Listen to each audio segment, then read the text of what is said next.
Thank you, Chair. Mr. Chairman, members of the board.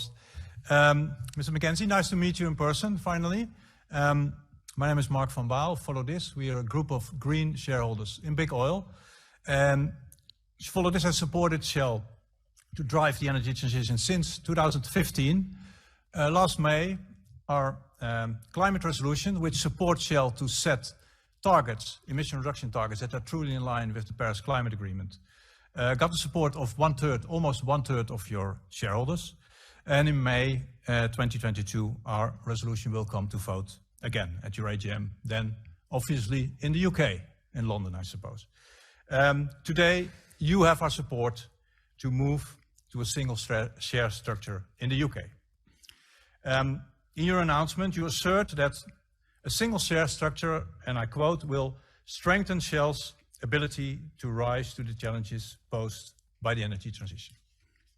That's what we want Shell to do. And for us, and I think for the world, the single most important challenge posed by the energy transition is to almost halve emissions, global emissions, in the next 8 years. Global greenhouse gas emissions have to be reduced by approximately 45% by 2030 to have any chance to reach the Paris Climate Agreement. And we support Shell to play a leading role in that.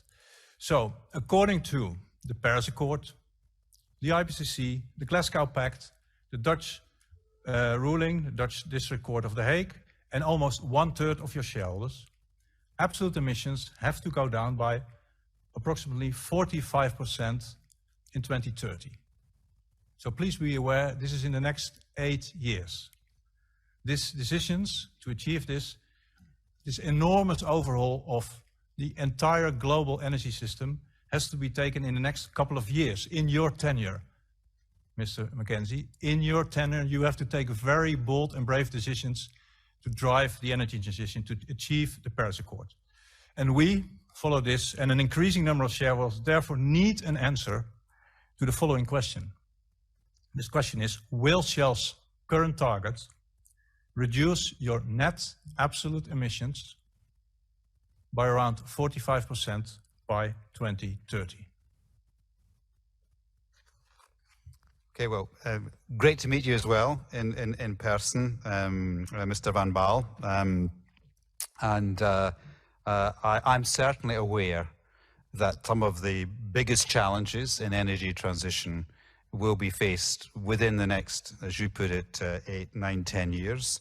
And in accepting the job of chair at Shell and thinking about that, it's part of the reason why I wanted to do it. Because I believe that what Shell does in the that period will define a lot of progress for, not just for Shell, but for the rest of the world. And I feel it's a real privilege to be given the opportunity to chair Shell at this very important time.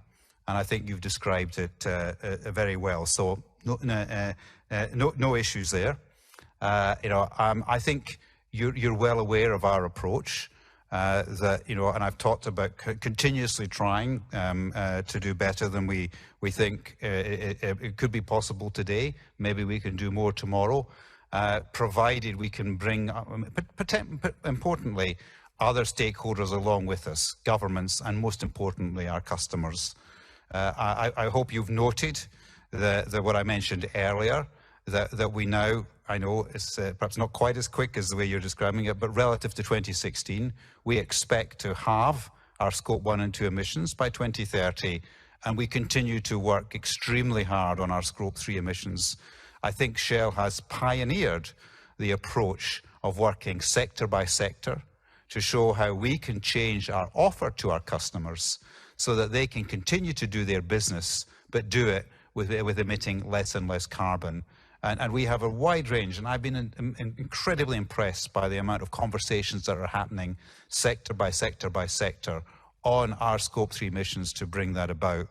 And I'm excited in two ways, because one, I do believe that is where the game will be won or lost in your language, and we're absolutely on the park playing to win, and there's lots of great ideas. But The fascinating thing is for shareholders in Shell is that now it gives us to actually play in many markets that we're not currently present, and therefore open up new profit pools for our company in a way that really makes me extremely optimistic about Shell's future. So thank you for your question. I think we're in many ways aligned, maybe not in precise numerical terms, but directionally we most certainly are. And I thank you for your support of this change, because you are right. The pace that we have to move, the way that we are going to have to, if you like, pull back from some businesses, get in much larger into new businesses, into new sectors, will require a lot of change. And we want to do that transparently with our shareholders and look after shareholder returns. And what's on the table today is a mechanism that will allow us to do that in the way that you would like, but also in a way that protects our ability to offer a decent return to our shareholders and preserves our desire to exert a huge level of capital discipline. So thank you. Much. So again, the question was, will your total emissions be down by 45% in 2013? I take this answer as a no or an I don't know.